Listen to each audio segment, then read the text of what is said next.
രാവിലെ എഴുന്നേറ്റാൽ പത്രം വായിക്കുന്ന ഒരു ശീലം ഭൂരിപക്ഷം മലയാളികൾക്കും ഉണ്ട്.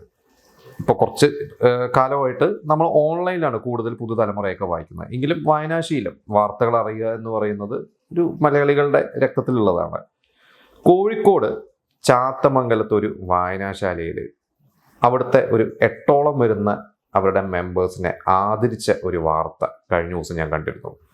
അതെനിക്ക് കണ്ടു കഴിഞ്ഞപ്പോൾ ഭയങ്കര ഒരു സന്തോഷവും അതുപോലെ തന്നെ ഭയങ്കര അഭിമാനമൊക്കെ തോന്നി. അതായത് ചാത്തമംഗലത്തടുത്ത് പാഴൂർ പൊതുജന വായനാശാല.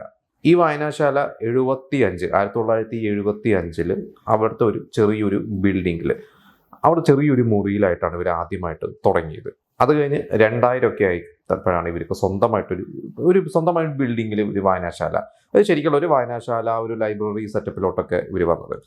അപ്പോൾ ഈ അവിടുത്തെ റെഗുലറായിട്ടുള്ള പത്രം വായിക്കാൻ വരുന്നതും അവിടുത്തെ റെഗുലർ മെമ്പേഴ്സായിട്ടുള്ള പ്രായം, അതായത് 75-85 വയസ്സിനിടയ്ക്ക് പ്രായമുള്ള 8ഓളം ആളുകൾ, അവരെയാണ് അവിടെ ആദരിച്ചത്.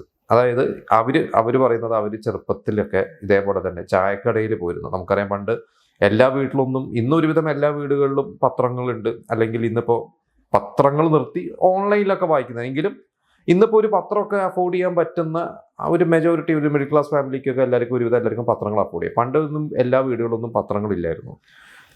അതുമാത്രമല്ല, പണ്ട് നമുക്കറിയാം അധികം, ഇന്നിപ്പോൾ ഒരുവിധം മനോരമയായാലും മാതൃഭൂമികയായാലും എനിക്ക് തോന്നുന്നു വയനാടും ഇടുക്കി ഒഴിച്ച് ബാക്കി എല്ലാ ജില്ലയിലും എഡിഷൻസ് ഉണ്ട്. പണ്ട് പക്ഷേ അത്ര എഡിഷൻസും ഒന്നും പത്രങ്ങൾക്കില്ലായിരുന്നു. അപ്പോൾ ഈ പറയുന്ന ഈ ഒരു 8 പേര് ഇവരാദ്യമായിട്ട് ചായക്കടയിൽ വന്നിട്ടാണ് ഇവർ ഒരു പത്രം വായിച്ചു തുടങ്ങിയത്. അത് കഴിഞ്ഞിട്ട് പിന്നീട് ഇവരുടെ വീട്ടിൽ പത്രങ്ങൾ വരുത്താൻ തുടങ്ങി. അതിനുശേഷം ഇവർ വായനാശാലയിൽ വന്നിട്ട് 2-3 പത്രങ്ങൾ വായിക്കാൻ തുടങ്ങി. അങ്ങനെയാണ് ഇവരുടെ ഒരു വായനാശീലം വന്നത്. ഇവർ പറയുന്ന പണ്ട് ചെറുപ്പത്തിലൊക്കെ ഇവരെ കളിയാക്കിയിരുന്നു. അതായത് വെറുതെ പീഡികത്തിണ്ണയിലൊക്കെ ഇരുന്ന് പത്രം വായിക്കുന്നു എന്ന് പറഞ്ഞൊരു കളിയാക്കുന്നോടത്തുനിന്ന് ഇവരെ ആദരിക്കുന്ന ഒരു ലെവലിലോട്ട് വരെ എത്തി. ഇതിൽ പറയുന്നതിൽ ഇവർക്ക് വളരെ സന്തോഷമുണ്ട് എന്നാണ് ഇവർ പറയുന്നത്. ഇവർ പറഞ്ഞ പത്രങ്ങൾ വായിക്കണം, വായിച്ചാൽ അറിവ് നേടുന്നത് മാത്രമല്ല അതൊരു ശീലമായി, ഒരു ഹാബിറ്റാക്കി മാറ്റുക എന്ന് പറയുന്നതാണ്. അപ്പോൾ ഇവരും പുതിയ തലമുറയോടും ഇവർ പറയുന്നതാണ്.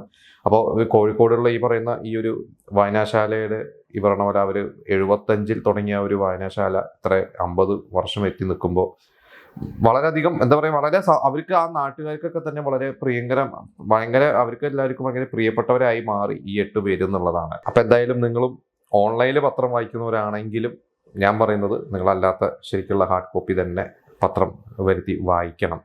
ഇപ്പോൾ പത്രം വായിക്കുമ്പോൾ നമുക്ക് മറ്റൊരു ഗുണം എന്താണെന്ന് വെച്ചാൽ എനിക്ക് പേഴ്സണലി ഫീൽ ചെയ്തിട്ടുള്ളത്, നമ്മളിപ്പോൾ വാർത്തകൾ ന്യൂസ് ചാനലൊക്കെ കാണുമ്പോൾ ഒരുപാട് ന്യൂസ് ചാനൽസ് ഉണ്ട്. ഒരുപാട് ന്യൂസ് ചാനൽസിൽ ആവശ്യമുള്ളതും ആവശ്യമില്ലാത്തതുമായ കുറേ വാർത്തകൾ വരുന്നുണ്ട്. അതേപോലെ പത്രങ്ങൾ, ന്യൂസ് ചാനൽസിലൊക്കെ ഒരു വാർത്ത തന്നെ പല രീതിയിൽ വളച്ചൊടിച്ചും അല്ലെങ്കിൽ അവരുടേതായ വേർഷൻസിലൊക്കെ നമ്മൾ എല്ലാ ചാനലിലും വെറുതെ ടൈം വേസ്റ്റ് ആയിട്ട് ഫീൽ ചെയ്യാറുണ്ട്. ഒരിക്കൽ എനിക്കിവിടെ ഹാരിസ് സുരേഷ് ഒരിക്കൽ പറഞ്ഞിട്ടുണ്ട്, എന്തോ വാർത്തകളെ കുറിച്ചൊക്കെ ചോദിച്ചപ്പോൾ, ഞാൻ എൻ്റെ വീട്ടിലൊരു പത്രം വരുത്തുന്നുണ്ട്, ഞാൻ ആദ്യം പത്രത്തിൻ്റെ ഹെഡ്ലൈൻ എല്ലാം നോക്കും, എനിക്ക് വേണ്ട വാർത്തയാണെങ്കിൽ ഞാൻ അതിൻ്റെ ഡീറ്റെയിൽസ് വായിക്കും എന്ന് പറയുന്ന പോലെ തന്നെയാണ് നമ്മൾ എന്തായാലും ഒരു പത്രം ഉണ്ടെങ്കിൽ നമുക്ക് കഴിഞ്ഞ ദിവസത്തെ കാര്യങ്ങളെല്ലാം അതിൽ നോക്കുക, ഹെഡ്ലൈൻസ് നോക്കുക, നമുക്ക് വേണ്ട കാര്യങ്ങൾ വായിക്കുക.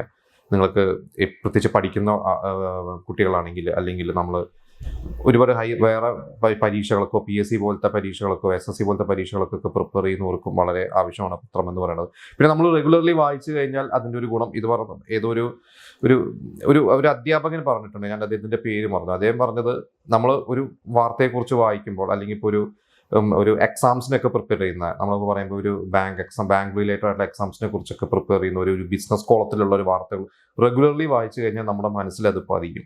അത് നമ്മൾ എവിടെയെങ്കിലും എഴുതി വെച്ചില്ലെങ്കിൽ കൂടി നമ്മൾ റെഗുലർലി വായിച്ചു കഴിഞ്ഞാൽ ഈ ഒരു വാർത്ത തന്നെയായിരിക്കും ഇതുമായി ബന്ധപ്പെട്ടിട്ടുള്ള അതിൻ്റെ അപ്ഡേറ്റഡ് വാർത്തകൾ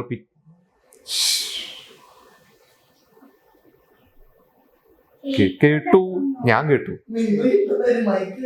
ഓക്കെ പറയട്ടെ. അപ്പം എന്തായാലും ഒരു വാർത്ത തന്നെ നമ്മൾ റെഗുലർലി വായിച്ചു തുടങ്ങിക്കഴിഞ്ഞാൽ ആ ഒരു ടോപ്പിക്കിനെ കുറിച്ച് അപ്ഡേറ്റഡ് വാർത്തകളായിരിക്കും എല്ലാ ദിവസവും പത്രത്തിലുണ്ടാവുന്നത്. അപ്പോൾ പത്രം വായന ഒരു ശീലമാക്കി മാറ്റാത്തവർ എത്രയും പെട്ടെന്ന് മാറ്റണം. അതിന് പ്രായമൊന്നുമില്ല. 20 വയസ്സായാലും 40 വയസ്സായാലും 50 വയസ്സായാലും തുടങ്ങുക എന്നുള്ളതാണ് എനിക്ക് പറയാനുള്ളത്.